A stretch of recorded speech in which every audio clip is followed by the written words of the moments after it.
Hello, welcome to Do It Yourself channel. Today I will show you where to find the option and how to turn off mute all sounds function in Samsung Galaxy S22. So where to look for this function and how to turn it off. We need to go to settings, then we are looking for our accessibility options menu.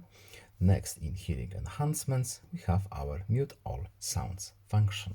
So to turn it off, we simply uncheck this box and now we have all the sounds that we previously had. Of course, we can also set up a shortcut here if we want to. As you can see, we have three options available. But if we want to simply turn off this option, now it's off. No need to save this function. We can safely go back to our home screen, and that's basically it. I hope this video was helpful to you. Please leave a like and subscribe. Have a nice day and see you in the next video. Goodbye.